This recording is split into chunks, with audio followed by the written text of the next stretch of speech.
guys! Welcome to Historical Gossip. In this channel, we do what humans have done best since we've evolved to be a super aware being. Gossiping!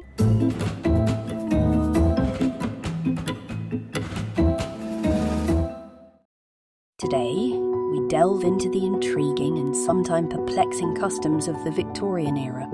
Our journey begins with a deep dive into the hygiene habits of the Victorians. Keep in mind that during these times, many modern conveniences we take for granted, like hairdryers or readily available hot water, were distant dreams. Not everyone had direct access to water in their homes. This luxury was reserved for the wealthiest. Only grand estates and high society mansions had personal wells. Others had to travel to the shared village well, which wasn't always nearby. For the less privileged, bathing often meant immersing themselves in streams and rivers.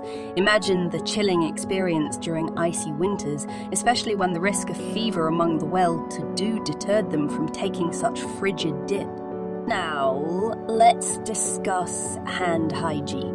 Unlike today, where we can easily wash our hands after various activities such as touching objects outdoors or at home, Victorian era hand washing was far from commonplace. If you were among the less affluent, washing your hands was an option. At the dining table, even among the upper classes, a bowl of water and lemon were the closest approximation to hand sanitation. However, it wasn't quite the effective disinfectant we use today. When it comes to bathing, doctors often discouraged frequent full-body immersion. They believed it made individuals more susceptible to infections. Instead, they recommended using sponges and cold water. In the upper class, weekly baths for both men and women were often the norm, with additional baths typically sought after activities like horseback riding or dancing. Weekly baths were typically scheduled after dinner, with servants responsible for heating and pouring water into a large tub for their master's relaxation. Once the owners were done, the servants, braving the almost cold water, could then use it for themselves. However, wasting water or reheating it was strictly forbidden. For those less fortunate, washing in the river, including their hair, was the primary option, typically done only during the summer to take advantage of the sun for drying themselves.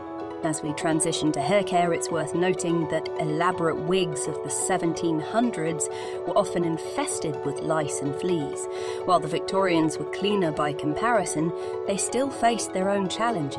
Picture a world with no hairdryers, central heating, or waterproof homes. Washing hair during winter was infrequent due to the risk of falling seriously ill.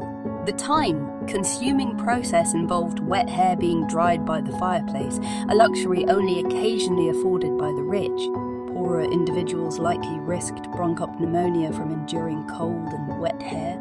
Men had the option of visiting a barber, but women relied on trusted attendants who washed their hair in tubs or special basins. Various substances, including ammonia, warm water, and even onion juice were used.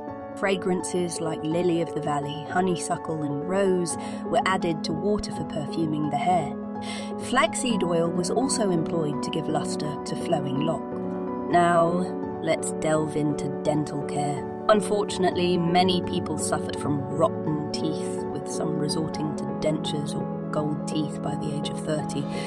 Bad breath was not uncommon. Surprisingly, the poor often had an advantage. Their simpler diets, primarily consisting of vegetables, were less detrimental to their dental health. Licorice root, commonly chewed by peasants, offered valuable support for oral hygiene. Toothbrushes were not widely used, and toothpaste, when it did appear, was often more harmful than helpful, damaging enamel. Early toothpaste mixtures included lemon and baking soda.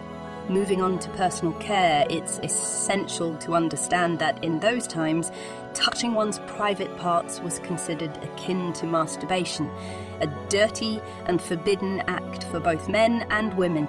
Consequently, intimate hygiene was almost non-existent. During baths, individuals swiftly passed a sponge over those areas without lingering.